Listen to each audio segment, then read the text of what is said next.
What's going on, everybody? Today on Reviews with Ryan, I'm going to be doing a review on the newest Shudder film going to hit the Shudder streaming service on June 23rd. That film is called Revealer. Thank you to the wonderful folks at Shudder that send this screening over to me to check out early for you guys.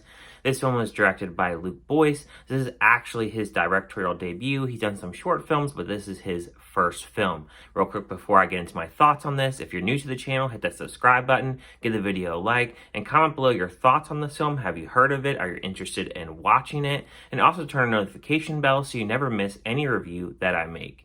And now without further ado, let's get scared and let's talk about this film.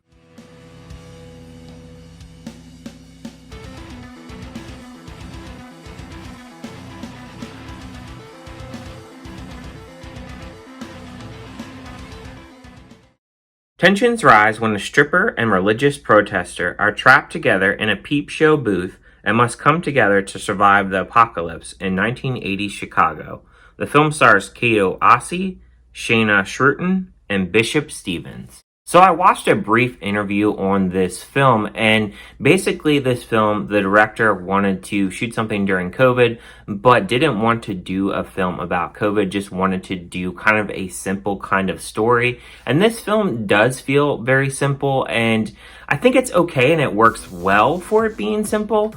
But the film starts out, it's outside of a strip club. You have this character named Angie. She's about to go in for her work for the day. And you have this character named Sally. She's outside the club. She is protesting. She basically is talking about, accepting Jesus into your life. And stripping is really bad. And, you're being a Satanist. And, you're not accepting God into your heart. And that's really where the film starts up. And then you have her going to work for the day, Angie, and she has her boss named Ray. And he's kind of funny in this. He has kind of a brief role in this, but he's just really funny. It's really funny hearing him talk about, strippers and big booties and stuff. He was really funny and provided that comedic element for the time that he was on screen. And there's not really any other characters for this film. The film is very much dialogue heavy, and it really has to do with these two characters being trapped in this strip club. So you have Angie and Sally, and they're trapped in this strip club,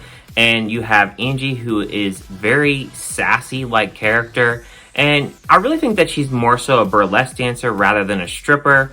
And then you have Sally, who is really ballistic on religion, basically calling homosexuals and saying that they're going to be going to hell because they're homosexual. And then she also, just has all these different things to say about people and how they're going down the dark path and how they're going to be Satanists and just really kind of weird kind of stuff.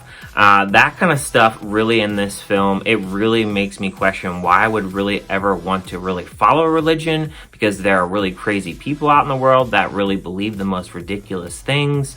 And, religion really makes people go crazy sometimes. So I really did enjoy the contrast of the different characters here, as this film is very dialogue heavy between these two characters the entire time. And then they're trying to get out of the strip club. And there's also a underground tunnel. And throughout this underground tunnel is a maze full of demons and snakes and different things that really challenge these two actresses throughout this film to really kind of question their life decisions and really question, are they really on the right path, or are they going to a path of Satan? Revealer is a very simplistic kind of film, but it's a very self-aware film on what it's trying to be and what it's trying to accomplish throughout this film. It's set in the 80s, and there are a few things that I noticed throughout this film that really made it feel like an 80s film. First off, the neon lights in the strip club, the cassette tape that Angie uses when she's doing her dances, and then also Sally's glasses. They're absolutely huge and definitely glasses that are not made today. So those three things stuck out to me. And then also there's some electronica music that is played throughout this that also made it feel like an 80s kind of movie. It kind of made me feel a little bit kind of like when Michael Myers comes around and they have that kind of darker electronica kind of music. For some reason that music really reminded me of that. Also with the score as well, there are some darker kind of tones also with the score, and I think that they did a really good job of really blending the music and really getting the tone of this film really right. I do like the different colors they use in this. A lot of times it is very blackish in this film, but they also have some red tones as well, which really made the film feel kind of creepy. I think what really kind of bogs down this film a little bit is it's a little bit low budget, so it doesn't really have everything that it could have to really make it have really good effects. So there are certain scenes in there that just could be used a little bit of touch up if there's a little bit more budget.